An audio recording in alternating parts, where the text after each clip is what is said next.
Kashish is sir you? हाँ हाँ कशिश yes बोलो। सर, आई मुझे thought it's 6th ma'am. Lesson में ना एक सम में डाउट है। 5th लेसन में? 6th। 6th लेसन में, ओके सर इनका टेस्ट है सैटरडे को 6 चैप्टर का। Okay okay okay. Mechanical properties of solid, right? Okay बोलो कौन से सम में डाउट है?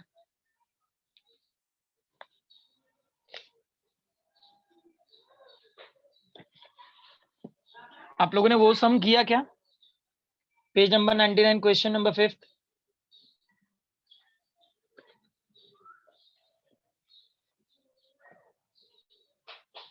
Late me no everyone.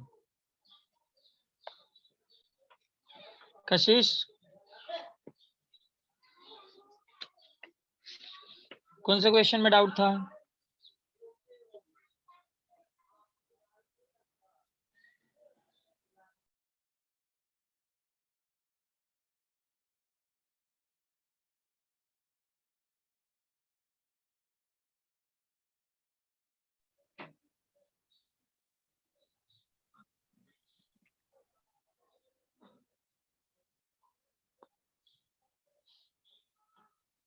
हुआ, बाकी सबका हुआ।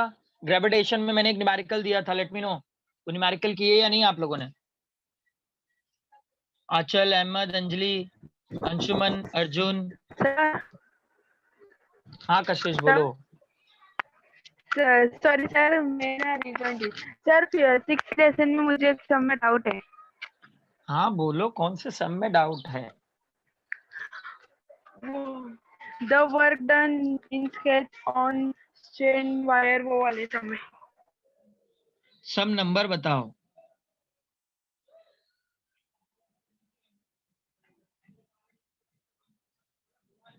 सम है या डेरिवेशन है?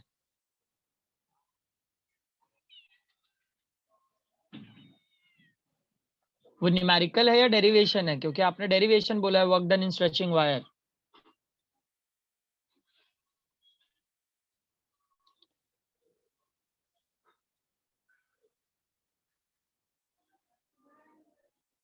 कशिश आप लेक्चर में हो?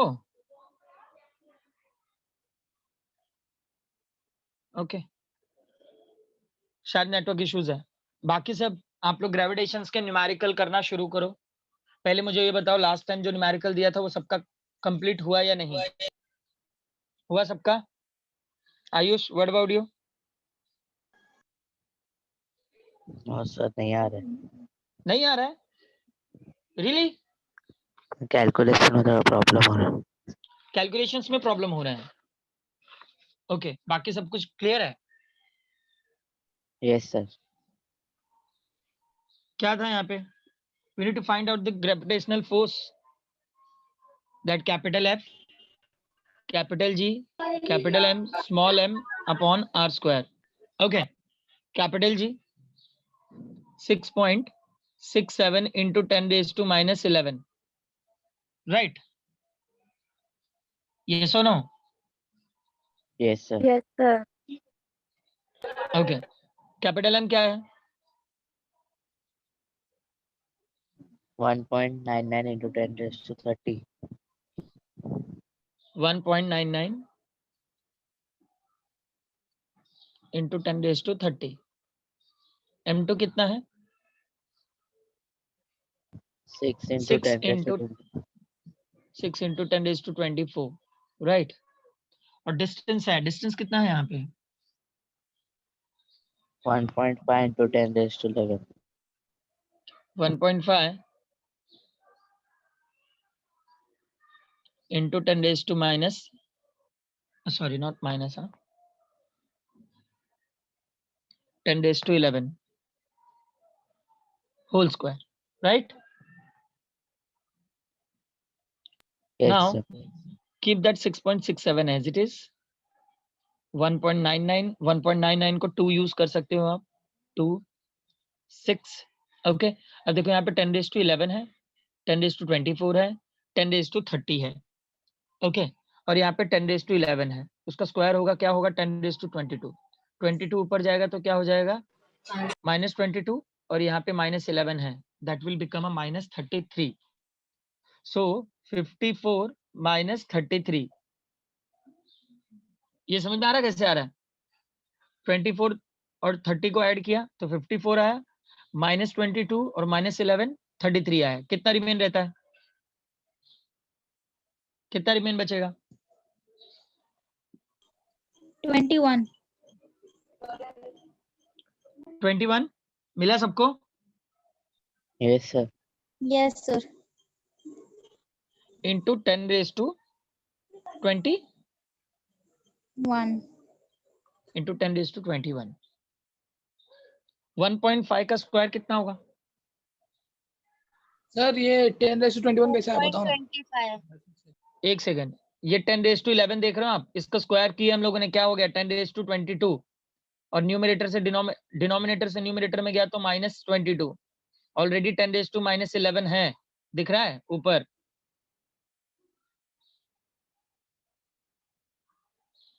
दिखा? सर तो ये सबको क्या किए, ये 10 रेज टू माइनस 33 हो गया, और यहाँ पे 10 रेज टू 24, 10 रेज टू 30, तो ये क्या हो गया? 54 हो गया ना, इंटू 10 रेज टू 54। तो इन सबको सॉल्व करेंगे तो क्या रिमेनिंग रहा? 10 रेज टू 21। समझे? ये समझ में आया सबको? Yes, sir.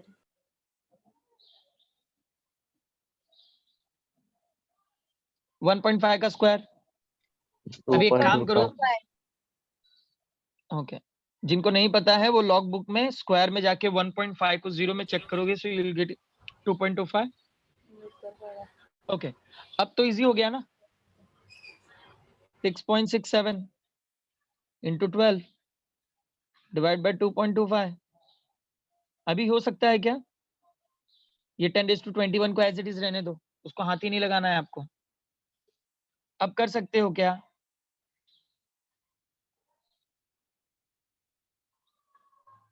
Yes or no, everyone?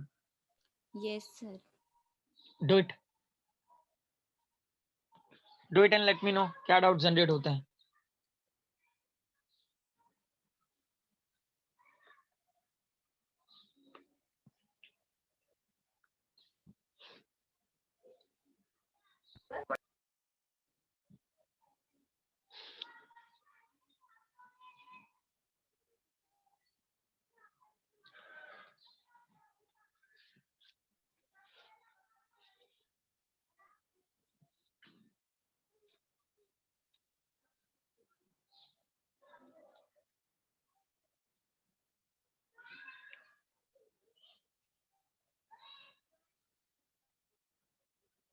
So 35.57 आया 57 3 पॉइंट आया, ध्यान से 35.57 हाँ 35.57 right, Yes, sir. Yes, sir. Into 10⁻21। Okay, तो एक पॉइंट शिफ्ट कर दूंगा तो 3.557 इंटू 10⁻22 आ तो गया। क्या आंसर दिया है आपके टेक्स्ट बुक में जिसमें इतना कंफ्यूज हो आप लोग?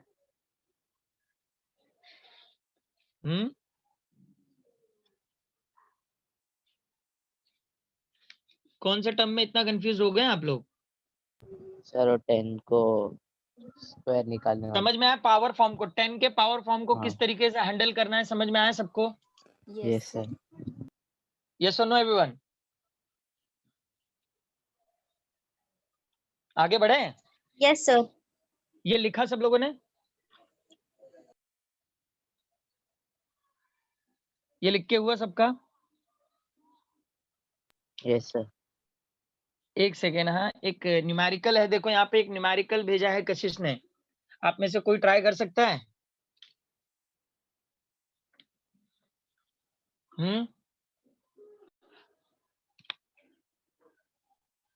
स्ट्रेचिंग स्टील वायर का है, सर और स्टार्टिंग में ही फॉर्मूला कोई मैंने बोलेगा ट्राई नहीं। किया था, हाँ कशिश इज यू? मैंने ट्राई किया था पर यस सर। हाँ हाँ, सर मैंने ट्राई किया था तो आंसर में थोड़ा प्रॉब्लम हो रहा है। आंसर में थोड़ा प्रॉब्लम हो रहा है, क्या आंसर है? हाँ क्या आंसर आ रहा है आपका? टेक्स्ट बुक में आंसर 2.22 जे आ रहा है और मेरा जे नहीं 2.211 आ जूल, रहा है। उसे जूल कहते हैं, ठीक है। और आपका wait, कितना आ रहा है? जूल आपका कितना आ रहा है? 2.211। हाँ तो चलेगा ना, is it right Kashish? Right है। यस सर, उससे आप मेजरमेंट नाम के चैप्टर राइट में थे? है। मेजरमेंट नाम के चैप्टर में थे? मैंने मेजरमेंट चैप्टर कराया क्या हाँ आप लोगों को? मेजरमेंट में मैंने आप लोगों को सिग्निफिकेंट फिगर पढ़ाया था। Yes, sir. Yes, sir. Significant sir. Figure का मतलब होता है the figure is important but which does not shows the certainty of the value. मतलब फिगर इंपॉर्टेंट है, मतलब 2.222। एक सेकेंड है, मैं वो वैल्यू लिख देता हूं ताकि लोग कंफ्यूज। ये लिख के हुआ सब लोगों का? रब कर दूं? Yes, sir. ओके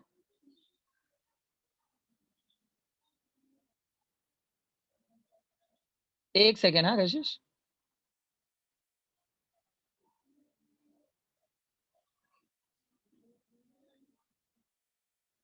कशिश देखो यहाँ पे आंसर में 2.2222 जूल दिया है और आपने फाइंड आउट किया है 2.2211, राइट? यही बोला था आपने। Yes sir. अच्छा हाँ एक बात बताओ, अगर वैल्यू 5 से कम है तो क्या आपने आगे वाले वैल्यू को इंक्रीज करेंगे क्या? No, sir. No. No sir. मतलब ये 2.22 ही है और ये जो ऊपर वाला है ये भी तो वैल्यू 5 से बड़ी नहीं है, तो ये भी, उसका भी मतलब तो यही हो गया ना। कशिश समझे? Yes sir. वैल्यू कब चेंज हो जाता है? when the number which should be greater than the 5, then it should be increases the further value. If it is less than 5, either it should be as it is, then the value will remain the same, 2.22. याद रखना physics में कभी भी exact answer नहीं मिलेगा, आपको variation ही मिलेंगे। हाँ अगर आपको ये 2 में चेंजेस होता, ओके ये 2 में चेंजेस, अगर ये 2 की जगह पे 3 मिला होता तब गलत होता। अगर आपको ये 2.5 मिल जाता तो भी रॉन्ग हो जाता। हाँ ये राइट कहां तक होता? 2.3 मिलता तो भी राइट हो जाता, 2.4 मिलता तो भी राइट होता। समझ रहे हो? क्योंकि ना यस ये सर। 2 अपने आगे वाली वैल्यू को बढ़ा रहा है, ना ये 4 अपने आगे वाली वैल्यू को बढ़ा रहा है, तो मतलब इनके अंदर ज्यादा फर्क नहीं है, ज्यादा डिफरेंसेस नहीं है। इस कॉन्सेप्ट पे फिजिक्स चलता है, समझ रहे हो आप लोग? कभी भी एक्यूरेट आंसर नहीं होगा, उससे मिलता जुलता आंसर होगा। अब याद रखना, जब भी आप लोग प्रैक्टिकल करने जाओगे, अगर किसी भी एक्सपेरिमेंट का एक आंसर है और अगर आप लोगों ने सेम आंसर निकालोगे तो आपका डायरेक्ट रॉन्ग होगा। ये बात याद रखना सब लोग। आपको हमेशा मिलता जुलता ओके आंसर सर। निकालना है, एक्यूरेट नहीं निकलता। न्यूमेरिकल में तो कभी कभार एक्यूरेट निकल भी जाता है, लेकिन आप लोग प्रैक्टिकल में कभी भी एक्यूरेट नहीं निकालोगे, और निकाल लोगे तो गलत हो जाएगा। अब ऐसा क्यों होता है, कोई मुझे बता सकता है क्या? एक्यूरेट आंसर क्यों प्रैक्टिकल्स में नहीं निकलते हैं? किसी को इसके पीछे का लॉजिक पता है क्या?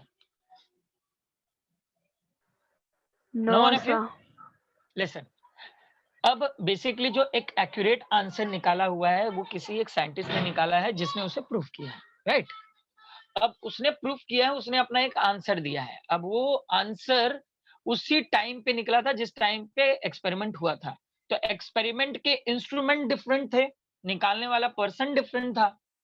लेकिन अब जो प्रैक्टिकल्स चल रहे हैं उसके बिहाफ पे इंस्ट्रूमेंट उन एक्चुअल इंस्ट्रूमेंट से थोड़ा अलग है, क्लाइमेट अलग है, वेदर अलग है, जगह अलग है, निकालने वाले लोग अलग हैं, तो जाहिर सी बात है ना कुछ फर्क पड़ेगा ही, सेम तो नहीं आएगा। यस और नो? जिससे हम लोग random error, human error, systematic error पढ़ाया था, ये सब कुछ। Yes, sir. ये सारे एरर की वजह से कभी भी एक्यूरेट नहीं निकलता, और अगर आपने एक्यूरेट निकाला है तो मतलब आपने मैनिपुलेट किया है, आपने मॉडिफाई करके आंसर निकाला है, खुद से नहीं निकाला है। समझे? ये प्रोसेस है पूरा फिजिक्स मेजरमेंट पे चलता है, और मेजरमेंट के बिहाफ पे ही हम लोग स्टूडेंट्स को भी मेजर करते हैं। ऐसा नहीं कि मतलब ऐसे हवा में चल रहा है कुछ भी। समझे सब? Okay. कादिर, कादिर क्या भेजे हो? कादिर, सर आंसर था वाला। अच्छा आपने आंसर भेजा था। सर ओके, चलेगा कादिर, कुछ फर्क नहीं पड़ता। कादिर, अगर 2.2211 भी आया ना तो भी राइट है, 2.2 आया है ना तो भी राइट है, समझे? क्योंकि ये सर बात आपको नीट और मतलब जेडबल के लिए समझ के चलना है। 2.2 हाँ 2233 में आया तो भी राइट आंसर होगा। तो भी राइट आंसर, लेकिन 33 आएगा ही नहीं, कभी ज्यादा होगा ही नहीं, कम ही होता है। मतलब उन्होंने एक अच्छा, फिक्स ठीक वैल्यू है। दे दी है, फिक्स वैल्यू से ज्यादा नहीं होगा, ज्यादा हुआ है मतलब कुछ थोड़ा बहुत इधर उधर हुआ है तो उस पे मार्क्स पे इतना ज्यादा इम्पैक्ट नहीं होता, उसका टेंशन मत लो। सर चैप्टर है ना 6th वाला मैकेनिकल प्रॉपर्टीज ऑफ सॉलिड, उसमें थर्ड वाला न्यूमेरिकल है ना, उसमें प्रॉब्लम है। थर्ड न्यूमेरिकल, थर्ड वाला थर्ड न्यूमेरिकल तो सिंपल है, मैंने 2 कराया था, थर्ड वाला होमवर्क में दिया था, अब थे नहीं थी सबसे शायद। सिंपल थे, सबसे सिंपल। आप मेरा लेक्चर सुनो जहां पर मैंने 2 न्यूमेरिकल कराए हैं ऊपर के फर्स्ट और सेकंड, उसी फर्स्ट और सेकंड पे डिपेंडेंट थर्ड वाला है, और मैंने उसी लेक्चर में इसके भी फॉर्मूलाज डिस्कस करे हैं।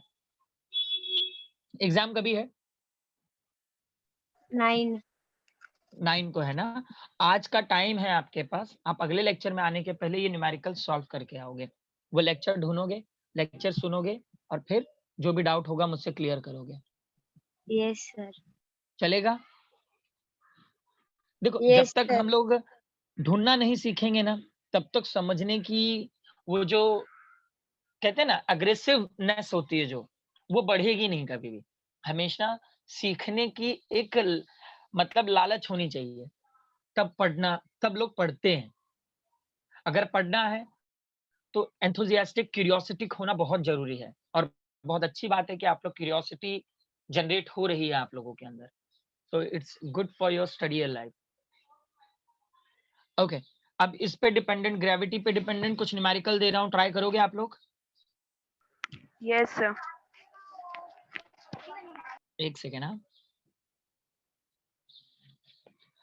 Page number 99, question number 8, calculate the work, calculate the value of acceleration due to gravity on the surface of mass if the radius of mass 3.4 into 10 raised to 3 kilometre. मिला सबको? Yes question Yes, number sir. 8, कौन सा sir? Question number 8, question number 8,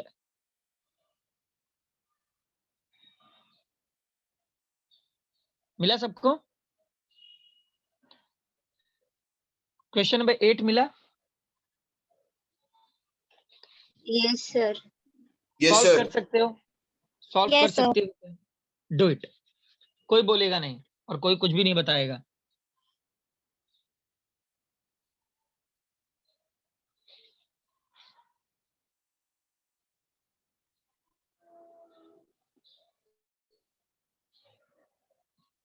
thank you Ahmad. जिनके पास numerical नहीं है, numerical chat box में है, आप लोग देख सकते हो।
गिवन मिला? Yes, sir. Done. क्या गिवन है? गिवन क्या है? Mass, हम्म, mass, radius, मास कितना है?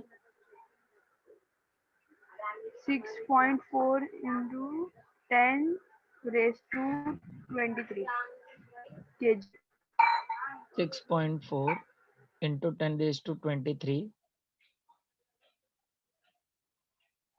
kg. ओके, डिस्टेंस क्या है? 3.4 into 10 raised to 3 km. उसका सर आंसर आया 10 raised to 6 m. Yes, km नहीं किलोमीटर है, तो उसे मीटर में कन्वर्ट करते हैं। हाँ, तो किलो की वैल्यू 10⁻³ है और 10⁻³ के साथ ऐड हो जाएगा, तो 3.4 into 10⁻⁶। क्या ये कॉन्सेप्ट सबको समझ में आया है क्या? yes sir. Yes, sir. Okay. अब यहाँ पे कैलकुलेट करना क्या था? Acceleration due to gravity, right? तो Yes. Acceleration due to gravity का फॉर्मूला क्या यूज करूं? G GM equal to upon m r square. Yes, gm/r²। Very good. Okay, तो अब वैल्यू सब्स्टिट्यूट करके आंसर निकाल सकते हो आप लोग? Yes sir, आया आंसर. सबको आया आंसर?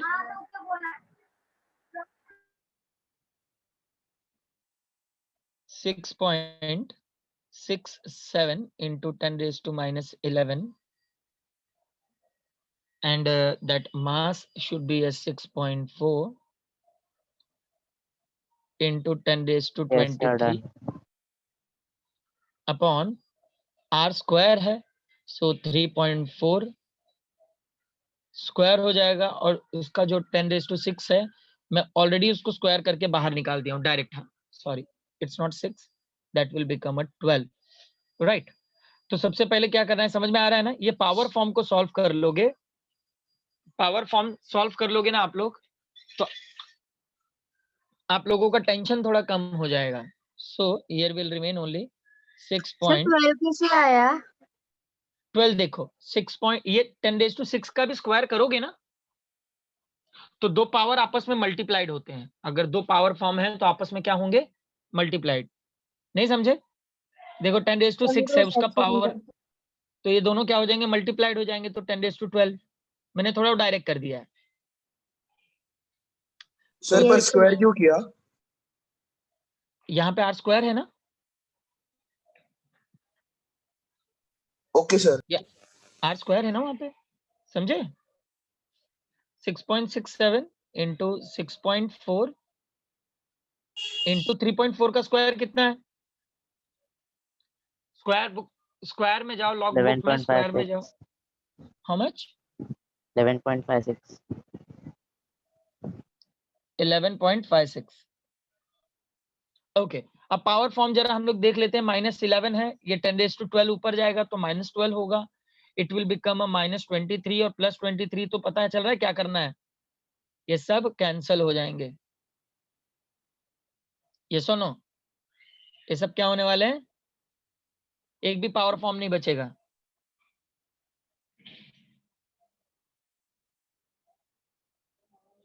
बस इसी को मल्टीप्लाइड करना है, डिवाइड करना है, and you will get your answer.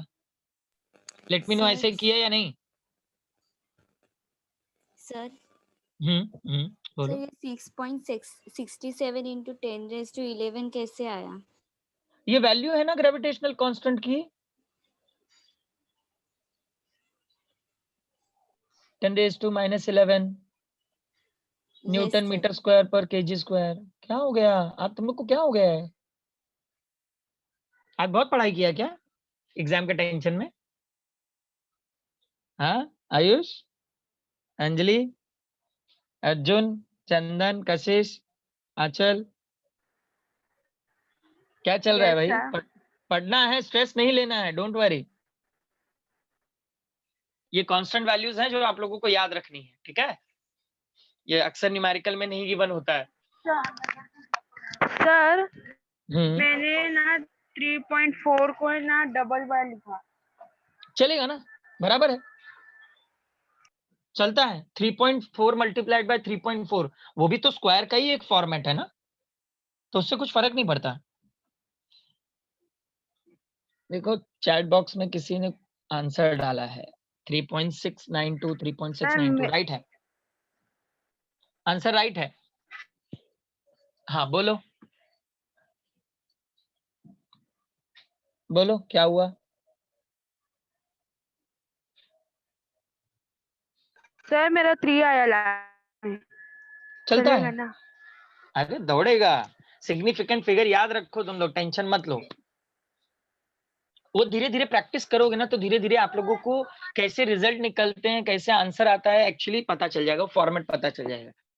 Don't worry, board तक पहुंचते पहुंचते आप लोग ये सारा ट्रिक समझ जाओगे। अच्छा एक बात बताओ मुझे कि लगभग हम लोगों का ये चौथे चैप्टर का न्यूमेरिकल चल रहा है, चौथा चैप्टर चल रहा है हमारा, तो न्यूमेरिकल समझ में आया आप लोगों को? न्यूमेरिकल कैसे करना है ये समझ में आया? कितने लोगों को न्यूमेरिकल में दिक्कतें होती है? Yes sir. याद रखना फिजिक्स में सबसे ज्यादा इंपॉर्टेंट न्यूमेरिकल होता है, क्योंकि न्यूमेरिकल के मार्क्स जो होते हाँ हैं बहुत सर ही मुझे इजीली भी मिलते हैं। थोड़ा।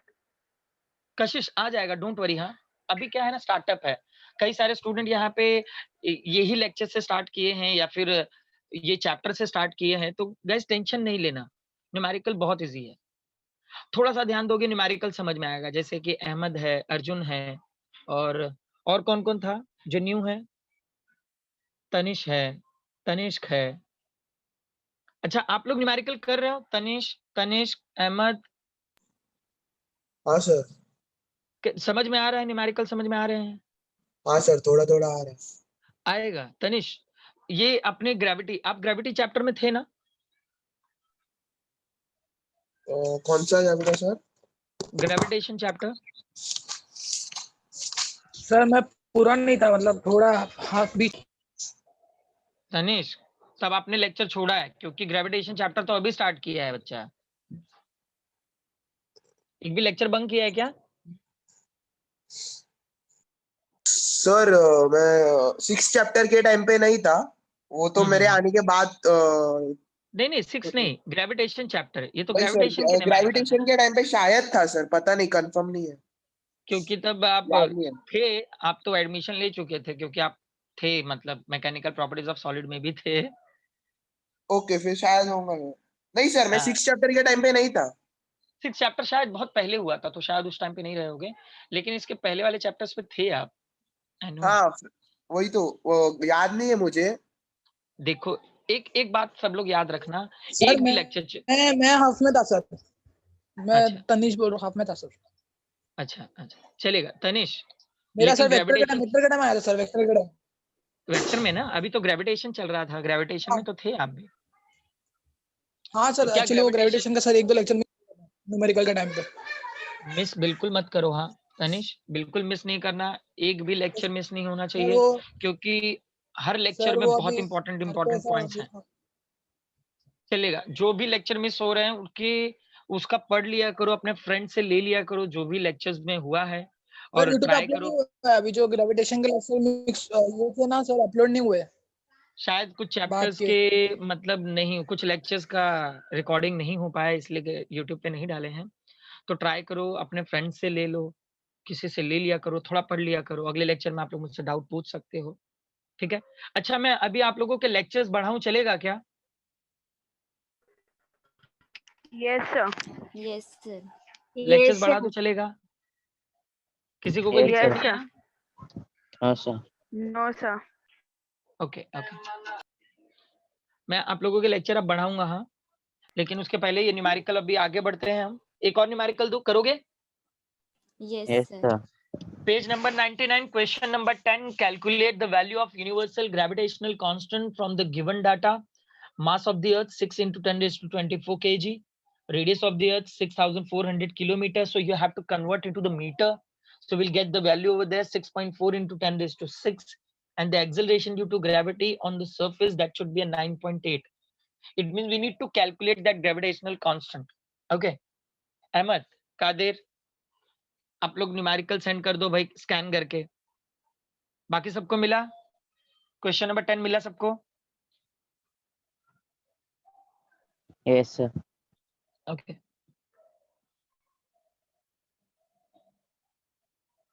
Yes, that numerical.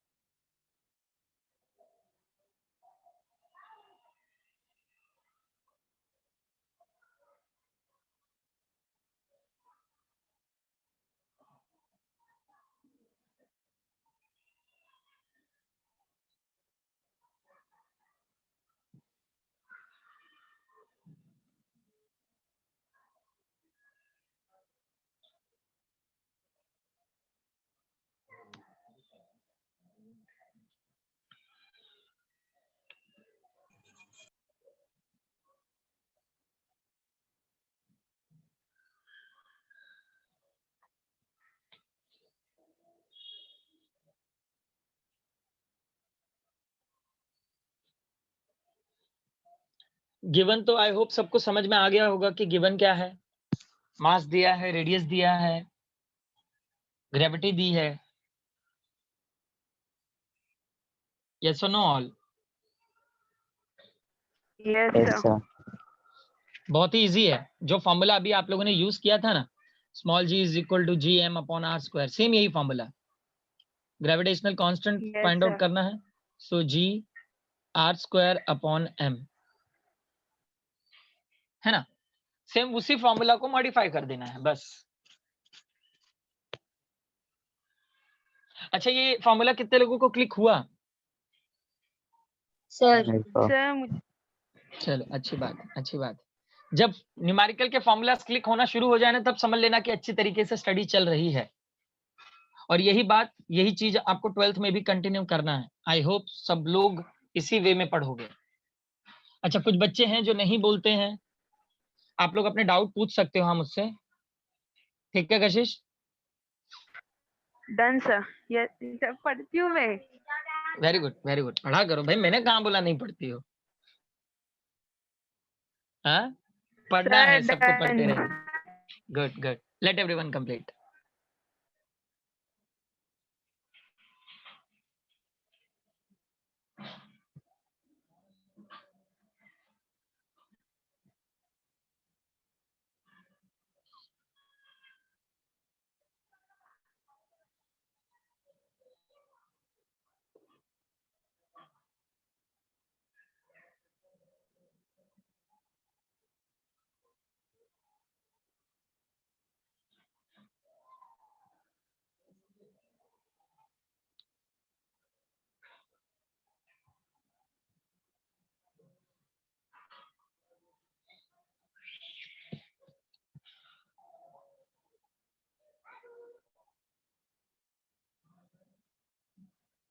Done all? Let me know everyone. Ayush, Anshuman, Arjun, Chandan. Yes, sir. Chandan, आप भी ग्रेविटेशन चैप्टर में हो ना? चंदन,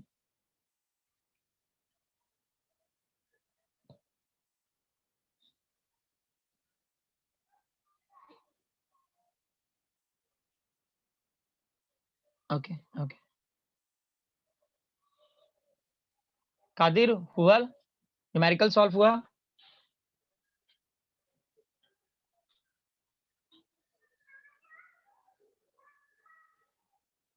Done, sir. Okay okay. Ayush, let me know कि मतलब डेरिवेशन में लास्ट डेरिवेशन मैंने कौन सा दिया था? लास्ट डेरिवेशन कौन सा कराया था? Time period of satellite. Derive time and period. express. अच्छा, क्रिटिकल वेलोसिटी दोनों करा चुका हूं ना मैंने? Yes sir. Yes, sir. एक बार डेरिवेशन देख लो सब लोग।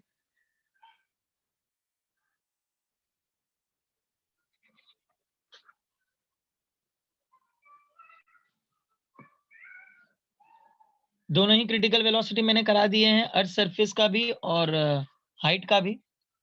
एक बार आप लोग देख लो।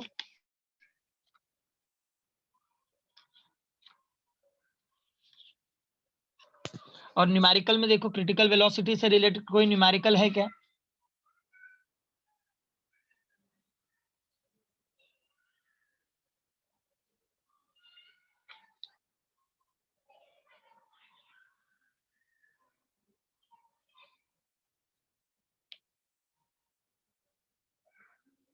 टाइम पीरियड किया है ना सब लोगों ने?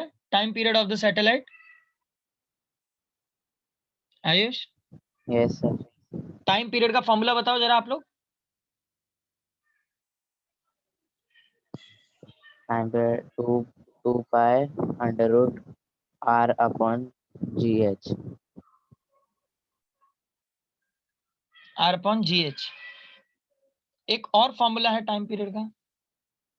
2 pi root hmm, r plus h upon gh। Okay. एक न्यूमेरिकल दो इससे related. Yes sir. Yes sir. ये न्यूमेरिकल देखो कहाँ पे है। 2 satellites A and B revolving round. Page number Fourth 98, round। Question number 4। कर सकते हो numerical? Yes sir. At least try करो। Page number 98 numerical. Numerical number 4, okay sir. Do it.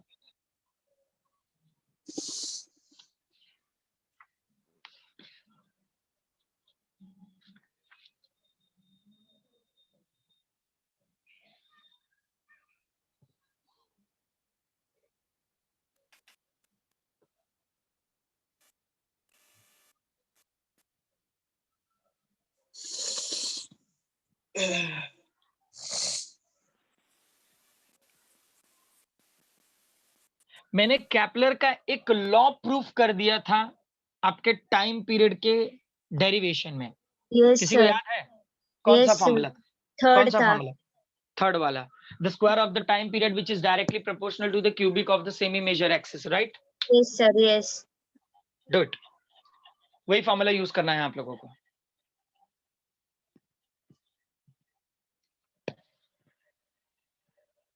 पहले गिवन फाइंड आउट कर लो और फिर सॉल्व कर लो।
Done all? Let me know the given.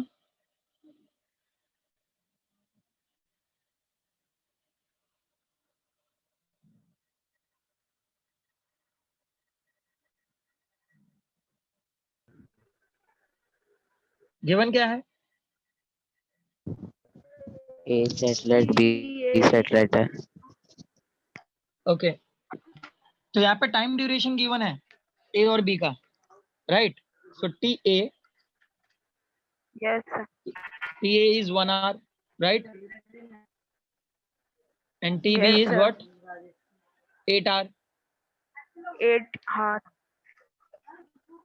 Okay, the radius of orbit of satellite B. So मतलब RB given है. The radius of satellite B, that should be the 4 into 10 raised to 4, 10 right? यही है ना? kilometers. And we need to calculate the Yes, sir. radius of satellite A. Yes और know all? Yes, sir. तो देखो इसको convert करने की जरूरत नहीं है क्योंकि ये दोनों आर में है और ये किलोमीटर में है, तो फर्क नहीं पड़ता। ठीक है,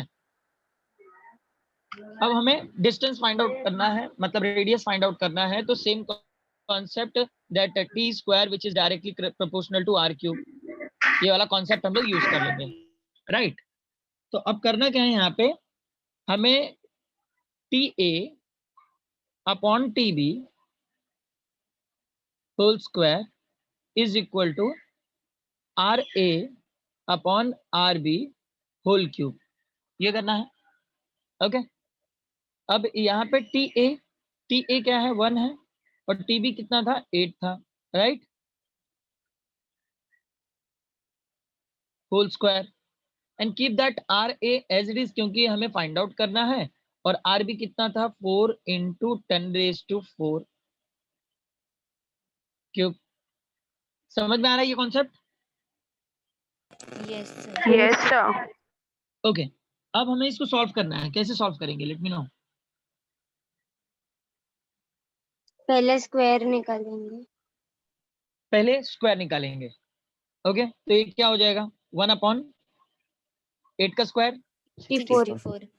64, right. Yes sir. Keep that R A cube as it is, R A cube as it is रखो। और ये कितना होगा, 64 4 4 16 और 16 4 64 64। 64 सर। Yes sir. एक सेकंड में थोड़ा सा, R A cube upon 64, okay, into 10⁻12, 4 multiplied by 3 12। समझ में आ रहा है अभी क्या करना है आगे? क्रॉस समझ में आ रहा है या इसके आगे करूं? समझ आ रहा है। नहीं समझे? सर ये 64 कैसे आया? 4 का मल्टीप्लिकेशन 3 बार करो, 4 multiplied bye 4 multiplied bye 4। Okay sir. ये तो 6 स्टैंडर्ड में होता है। हाँ सर। कहाँ कंफ्यूज हो रहे हो तुम लोग? पढ़ाई का प्रेशर ज्यादा आ रहा है, एग्जाम में इतना प्रेशर थोड़ी ना लेना है।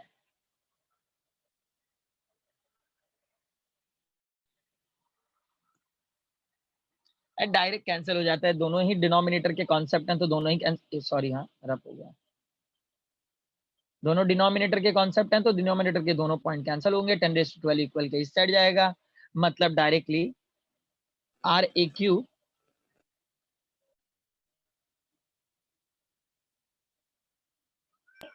Done sir. R A cube is equal to 10⁻12 है। यस और नो एवरीवन? लेकिन अभी 10⁻12 को हम लोगों को रूट में लेके आना है, will take the cube root. हम लोग को क्या लेना होगा, क्यूब रूट लेना होगा। So R A is equal to 10, और यहाँ पे क्यूब रूट होने वाला है 1/3। तो हम लोग 12 को क्या करेंगे, 10⁻4, और क्यूब रूट सॉल्व करेंगे तो 3 डिवाइड बाय 3। यस और no? So they both get cancelled. It will remain only 10⁻4. So RA 10⁻4 kilometre. समझ में आया सबको फॉर्मेट?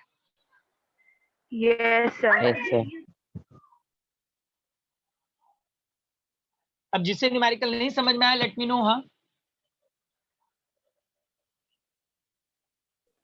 सर हाँ बोलो। लास्ट स्टेप नहीं समझ में आया। ये वाला 10⁻, क्यूब रूट वाला, ये वाला। Yes sir. देखो जब हम लोग क्यूब रूट सॉल्व करते हैं, जैसे कि स्क्वायर रूट होता है, जैसे यहाँ पे स्क्वायर होता है, ठीक है। अच्छा पहले ये लिख लो, फिर मैं बताता हूँ अच्छे से डिटेल में। ये पूरा लिख के हो गया सबका? Done sir. हाँ रब कर दो। Yes, sir. देखो एक इसी से रिलेटेड एक और पॉइंट लेके मैं एक्सप्लेन करता हूँ। अगर जैसे ये आर ए स्क्वायर होता ना, और 10⁻, कुछ भी यहाँ पे फॉर एग्जांपल 10⁻12 होता, ओके, तो अब R A is equal to root आता। तो रूट को हम लोग क्या लिखते हैं शॉर्टकट में, 1/2, पावर में हाफ लिखते हैं। ये बात मैंने पहले भी बताया है मेजरमेंट में, याद है सबको? अगर रूट है Yes, तो sir. रूट को हम लोग पावर में 1/2 लिख सकते हैं। तो अगर ये 3 होगा तो यहाँ पे 3 लिख देंगे, यहाँ पे 4 होगा तो यहाँ पे 4 लिख देंगे। समझ में आ रहा है? Yes sir. यहाँ पे 5 होगा तो यहाँ पे 5 लिख देंगे, यहाँ पे 6 होगा तो यहाँ पे 6 लिख देंगे। समझे? ये तो सिंपल मैथ्स है आप लोगों का, जो आप लोग स्टार्टिंग से करते आ रहे हो। समझ में आया सबको? 1/3 मैंने क्यों लिखा वहां पे? Yes sir. Yes. Okay. Sir बाद में 3/3 क्यों लिखा? बाद में 3/3 मैंने इसलिए लिखा है क्योंकि क्यूब रूट है, तो 4 मल्टीप्लाइड बाई 3 कितना हो जाएगा? जैसे यहाँ पे 10⁴ है 12. तो 3 है, डिवाइड बाय 3 तो मतलब 1/3 के साइड में आया था, ये वाला था। ओके, तो ये चलो मैं सेपरेट करके लिख देता हूँ, मल्टीप्लाइड बाय 1/3। तो ये 4 मल्टीप्लाइड बाय 3 12 ही होता है ना, तो 12 को लिखने का तरीका। यस सर, समझा। अच्छा, जैसे कि यहाँ पे 8 होता तो क्या लिखते? जैसे यहाँ पे 12 की जगह पे 8 होता तो क्या लिखते? 2 लिख देते, है ना? 10⁻² का क्यूब। समझे? Yes sir.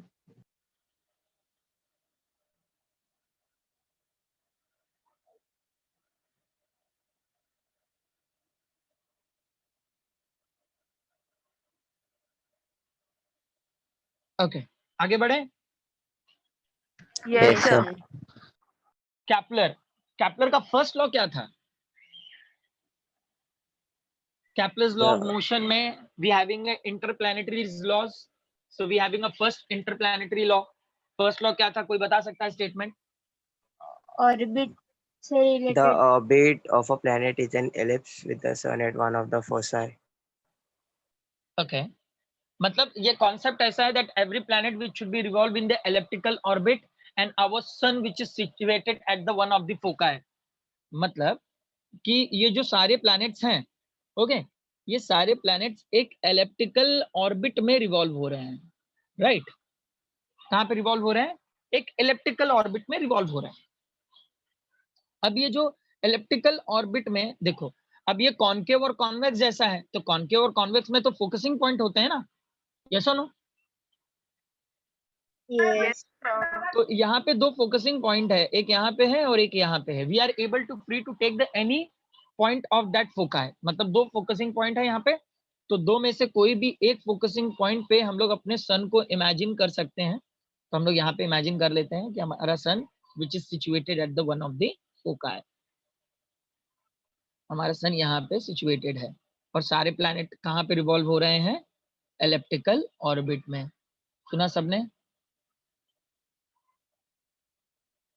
ये सबसे पहला लॉ था कैप्लर का कि सारे के सारे प्लैनेट एलिप्टिकल ऑर्बिट में, मतलब अंडाकार जो है एग ऑर्बिट में सब रिवॉल्व हो रहे हैं। ओके, और जो हमारा सन है वो किसी भी फोकसिंग पॉइंट पे आप इमेजिन कर सकते हो, चाहे इस वाले पे और चाहे इस वाले पे। इसको 1 दे देते हैं, इसको 2 दे देते हैं, मतलब किसी भी एक फोकसिंग पॉइंट पे हम लोग इसको इमेजिन कर सकते हैं। सुना आप सबने? पहला लॉ समझ में आ रहा है? फर्स्ट लॉ समझ में आया सबको? Yes sir. Every planet revolve in the elliptical orbit, okay, and our sun which is situated at the one of the foci, that is the our first law and which is also called as the law of orbit. क्या कहते हैं इसको? Law of orbit. तो मतलब ये बात किसने बताई थी? कैप्लर ने बताई थी हमें कि हमारे जो सारे के सारे प्लैनेट्स हैं वो सन के सराउंडिंग में एलिप्टिकल ऑर्बिट में घूम रहे हैं। मतलब ये जो सन है, सन का जो ऑर्बिट है वो क्या है? एलिप्टिकल ऑर्बिट है, और अर्थ का जो ऑर्बिट है वो कैसा है? सर्कुलर है। सुने आप लोगों ने? जैसा कि मैंने आप लोगों को नेचर ऑफ पाथ में बता चुका है, nature of the path of the satellite, याद है ना? ये सुनो एवरीवन? Yes sir. ओके, ये तो हमारा पहला। कैप्लर सेकंड लॉ क्या था? Law of equal area. क्या था? Law of equal area. सुना सब लोगों ने? Our second law was law of equal area. अब देखो, लॉ ऑफ इक्वल एरिया, मैं आपके दिमाग में आज कुछ क्वेश्चन डाल रहा हूं, अगले लेक्चर में आप लोग जरा पढ़ के आओगे, समझ के आओगे। देखो पहले लॉ में कुछ क्वेश्चंस जनरेट हो जाते हैं, जैसे कि ये जो सन है इसको क्यों हम लोग किसी भी फोकसिंग पॉइंट पे इमेजिन कर सकते हैं, यहाँ पर भी है, फर्स्ट पे भी है, सेकंड पे भी है, तो क्या इनको चेंज करने पे प्लैनेट्स की स्पीड पे कोई फर्क पड़ता है क्या? सुना आप लोगों ने? प्लैनेट्स की नो स्पीड में सर। कोई फर्क पड़ता है क्या? दूसरा पॉइंट पहले समझ में आ रहा है? क्या प्लैनेट की यस स्पीड सर। में कोई फर्क पड़ेगा? अगर प्लैनेट की स्पीड में कोई फर्क पड़ेगा तो उसके हिसाब से इसके टाइम पीरियड पे भी कोई फर्क पड़ेगा। ऐसे कुछ क्वेश्चंस रिजॉल्व हो जाते हैं कि भाई हम लोग सन को अगर कहीं पर भी इमेजिन कर रहे हैं तो इससे प्लैनेट की स्पीड पे प्लैनेट का जो टाइम ड्यूरेशन है, जिसे हम लोग मीन सोलर डे या फिर बहुत ही सिंपल में ईयर कहते हैं, तो क्या एक साल में कोई फर्क पड़ेगा क्या उसके टाइम ड्यूरेशन में? ये दो क्वेश्चंस यहाँ पे जनरेट हो जाते हैं। और जैसे यहाँ पे बोला लॉ ऑफ इक्वल एरिया, तो क्या हम लोग अगर यहाँ पर लेंगे तो क्या इनके एरिया में भी कोई फर्क पड़ेगा क्या? ये 3 पॉइंट है, जरा नोट कर लो सब लोग, तीनों पॉइंट कौन कौन से? सबसे पहले लॉ में बोला है we are free to take that sun in any focusing point, मतलब हम लोग किसी भी फोकसिंग पॉइंट पे सन को इमेजिन कर सकते हैं। तो पहला इसका पॉइंट, अगर सन किसी भी पॉइंट पे इमेजिन हम लोग कर रहे हैं तो क्या इसके स्पीड पे फर्क पड़ेगा, इसके टाइम पीरियड पे फर्क पड़ेगा, और या फिर इसके एरिया पे फर्क पड़ेगा क्या? ऐसे क्वेश्चंस रिजॉल्व हुए थे जिसकी वजह से सेकंड लॉ की जरूरत पड़ी थी। समझ में आ रहा है आप लोगों को? ये सेकंड लॉ में बहुत सारे पॉइंट्स छिपे हुए हैं जिसके बारे में अगले लेक्चर में बड़े ही डीप में मैं डिस्कस करने वाला हूं, तो अगला लेक्चर बिल्कुल भी मिस नहीं करोगे। और उसके पहले आज आप लोग मुझे अपने जो भी रैंडम थॉट्स आ रहे हैं सेकंड लॉ को लेके वो पूछ सकते हो।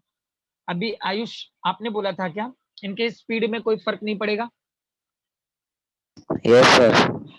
आयुष देखो, जब प्लैनेट, एक और मैं आपको क्वेश्चन दे रहा हूं, आप लोग सब लोग जरा ध्यान देना, जब प्लैनेट सन के नजदीक होते हैं तो फास्ट होते हैं और जब प्लैनेट सन से दूर होते हैं तो स्लो होते हैं, इसका रीजन क्या है?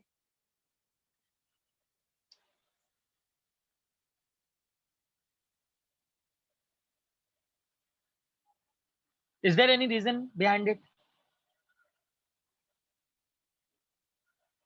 सबसे अच्छा लॉ यही लगता है मुझे, कैपलर का सेकेंड लॉ, जिसके अंदर बहुत सारी बातें हैं। और ये पॉइंट्स जरा आप लोग याद रखना है या फिर लिख के रखना, क्योंकि अगले लेक्चर में मैं ये सारे पॉइंट्स को क्लियर कराऊंगा आप लोगों को। सुना आप लोगों ने? लेकिन बीच में कल का टाइम है आपके पास, आज का टाइम है, परसों मॉर्निंग में वापस आपका लेक्चर होगा। तो आई होप आप लोग इन सारे क्वेश्चंस के आंसर ढूंढने की कोशिश करोगे। Qadir, it's not behind the gravitational force, gravitational force को सेपरेट रखने का काम दिया गया है बस। यहाँ पे ग्रेविटेशनल फोर्स से कोई लेना देना नहीं है। हाँ, अगर आप ये बोलोगे कि भाई घूम किसकी वजह से रहा है, तो ग्रेविटेशनल फोर्स की वजह से ये सारे प्लैनेट सन के सराउंडिंग में रिवॉल्व हो रहे हैं, that's it, not the central force also. Central force की वजह से भी नहीं, सेंट्रल फोर्स उसको बैलेंस करने के काम में आता है ताकि सारे के सारे प्लैनेट सही तरीके से अपने ऑर्बिट में रिवॉल्व होते रहें। और मरियम उसको सेंट्रल फोर्स नहीं कहते हैं, उसको सेंट्रीपिटल फोर्स कहते हैं। मरियम मेरी आवाज आ रही है? सेंट्रल फोर्स नहीं, that is the centripetal force. ठीक है, वो रिवॉल्व होने के काम में आता है। ये याद रखो कि रिवोल्यूशन, जब भी प्लैनेट ऑर्बिट पे रिवॉल्व होते हैं, so which is required necessary centripetal force, and that centripetal force which is provided by the gravitational force, तो ये रिवोल्यूशन के लिए काम में आता है। यहाँ पे कैपलर्स लॉ अलग था, डिफरेंट है। क्या फोकसिंग पॉइंट को हम लोग चेंज करें या फिर सन को हम लोग दूसरे फोकसिंग पॉइंट पे रखें तो क्या इससे प्लैनेट की स्पीड में कोई चेंजेस होता है, टाइम ड्यूरेशन चेंज होता है, या फिर इनके एरिया में कोई फर्क पड़ता है या नहीं? ये सारी चीजें लॉ ऑफ इक्वल एरिया में आ जाती हैं। तो आई होप थोड़ा आप लोग पढ़ोगे। आयुष, प्लैनेटरी मोशन मतलब यही कैपलर्स लॉज ऑफ मोशन जो रिवॉल्व हो रहे हैं, रिवॉल्वेशन में कौन कौन से कंडीशन जनरेट होते हैं, यही इसी के बारे में पता करना है हमें। ठीक है, समझ में आ रहा है? अगले लेक्चर में क्या पढ़ के आओगे, क्या ढूंढोगे? देखें कितना रिसर्च करते हो आप लोग सर वापिस अपने सेम पढ़ाई चैप्टर से। का टेस्ट क्यों हो रहा है? वापस पहले हो चुका है क्या टेस्ट? यस सर, वापस है। नहीं हुआ था। मैकेनिकल प्रॉपर्टीज ऑफ सॉलिड का हो चुका है? Yes sir. ओके, सर तो लास्ट क्या टेस्ट कर वही था।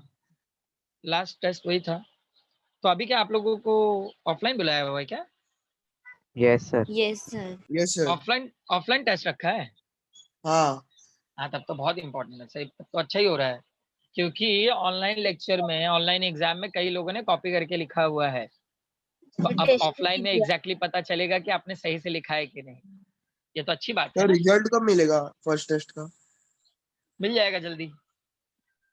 Okay sir. सर हम्म, सर ये मैकेनिकल प्रॉपर्टीज ऑफ सॉलिड के टाइम पे मैं नहीं था तो सर, लेकिन मैंने मतलब जो नोट्स बुक दिया है ना उसमें से पढ़ लिया है, लेकिन न्यूमेरिकल सर नहीं समझ रहे। चलेगा, मैं जब ऑफलाइन लेक्चर में आऊंगा ना तनिष्क, तो मैं न्यूमेरिकल आपको करा दूंगा, ठीक है? Okay sir. क्योंकि अभी सर ऑनलाइन सुनो लूंगा तो फिर उसमें सर, टाइम लग जाता है।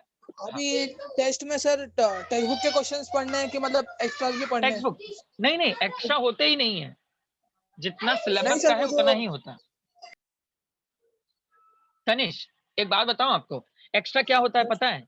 न्यूमेरिकल। Yes sir. सिलेबस पे डिपेंडेंट होता है, क्योंकि बहुत टाइप के न्यूमेरिकल बन सकते हैं, एक ही फॉर्मूला में 10 न्यूमेरिकल बन नहीं सकते सर, हैं, वो तो जो क्लासेस की न्यूमेरिकल तरफ से बुक मिला उसमें मतलब कुछ टेक्स्ट बुक के क्वेश्चंस भी और एक्स्ट्रा क्वेश्चंस भी दिए हैं उसमें। वो तो प्रैक्टिस के लिए होते हैं, कर लोगे तो अच्छा ही है, आपको न्यूमेरिकल पे प्रैक्टिस बढ़ जाएगी। लेकिन सर और सिर्फ लेकिन टेस्ट के लिए सब टेक्स्ट बुक के क्वेश्चंस करने हैं ना? हाँ, ओके सर। और सर मुझे भी न्यूमेरिकल्स नहीं समझ में आ रहे, मैं भी नहीं थी 6 ओके। चैप्टर के टाइम। पूर्वा, जो लोग भी Yes, sir. न्यूमेरिकल के टाइम पे नहीं थे, उन सबका मैं एक एक्स्ट्रा सेशन लूंगा, जिसमें एटलीस्ट आप लोगों का न्यूमेरिकल, एक शॉर्टली रिवीजन और न्यूमेरिकल, ठीक है? Okay sir. तो वो ऑफलाइन लेक्चर में होगा तो ज्यादा बेस्ट है, ताकि जितने लोग होंगे सब लोग समझ सकेंगे, और ये ऑनलाइन लेक्चर में थोड़ा टाइम लग जाता है ज्यादा। ओके, तो उसका टेंशन आप लोग मत लो, अभी फिलहाल जितना चल रहा है एटलीस्ट उस पर फोकस करो, ठीक है? Is that clear everyone? Yes sir. Yes sir. Okay everyone, bye bye all. Thank you sir. Bye sir. Hi ma'am, sir. Ma'am Tuesday morning इनका किसका लेक्चर होता है? ट्यूसडे मॉर्निंग इनका लेक्चर नहीं होता है सर। मैम ट्यूसडे मॉर्निंग अभी से मेरा लेक्चर होगा, same time 11:30 to 12:30। Okay sir, okay चलेगा। Okay, bye everyone. Bye sir, thank you sir. Bye sir.